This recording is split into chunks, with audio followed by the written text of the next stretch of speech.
कुमारी जो नवी भाषा जो आवाज़ ॿुधायो था पियो मां हिकिड़ो मज़लूम आहियां औरत आहियां सर 2 साल थी विया मुंहिंजे बचिड़े खे जेका उहा ज़िले को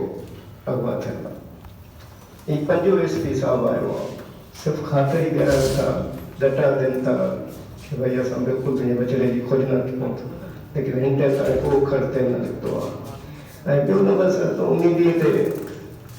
ही हॉस्पिटल जो जेको आहे सो इशू आहे हॉस्पिटल में बि आयो वियो आहे उन ॾींहं ते बचिड़ो मुंहिंजो त मां उनखां इहो पुछां थो कि सर हीउ जो अगरि हॉस्पिटल में आयो आहे उन खां पोइ हीउ केॾांहुं वियो छो जो मां ग़रीब आहियां औरत आहियां मुंहिंजो को बि नथो ॿुधणु चाहे सम्झो बाबे लियाकत साहब जो मां शुक्रगुज़ार आहियां हर हफ़्ते ते जेको आहे शो ठाहे थो पिया कुंवारी उहो बि असांजी न्याणी आहे बचड़ी आहे सिंध जी मतिलबु इहो नथो चए थो हिंदू बिरादरी आहे मां मुस्लमान आहियां न उहो बि सिंध जी न्याणी आहे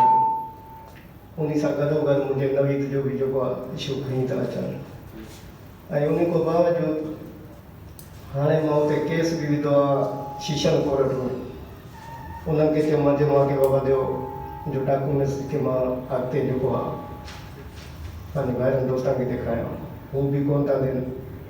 SP साहब सां मिलियमि त उन चयोसीं मां नोटिस ॾिनो आहे टीम जोड़ी आहे साईं उन जो बि मूंखे को साबुत लेटर ॾियो त मां अॻिते ॾेखारियां को बि इहो नथो अमल थियो ॿुधायोसीं इहो आहे तव्हां ॿाहिरनि खे मुंहिंजी वधि में वधि मदद कयो ऐं जेको आहे 2 साल मां वॾी उनजी अमानत छा बयानु करे सघां थो जेको रात जो उथी ताजिल नमाज़ पढ़ी ऐं क़ुर खणी मालिक खे वाधाई थी त उन मां त मर्द आहियां उन सां थी ॻाल्हाए त उते थी सघे ॻाल्हि खे हेॾो बि करे थो वञे मां अॼु जिगर को पुछा कयो जीअं हाणे प्यार कुमार जो वाद साहब आयो आहे वालदा न आई आहे त उन को पुछा कयो उन सां छा हाल हूंदो मां उन्हनि खां इहो पुछा करणु चाहियां थो जेके वॾा वेठा आहिनि तव्हांजो हिकिड़ो बचिड़ो हिकिड़ो घंटो तव्हां खां परे थिए थो तव्हांजे दिलि में छा गुज़रंदो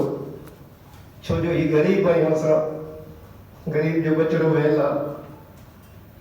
अलाह खां सवाइ तव्हां ॿाहिरनि खां सवाइ जेको मुंहिंजो ॿियो कोई बि सहारो न आहे ख़ुदा मां अर्ज़ु कयां थो मुंहिंजे बचिड़े जी जेको आहे खोज न कराए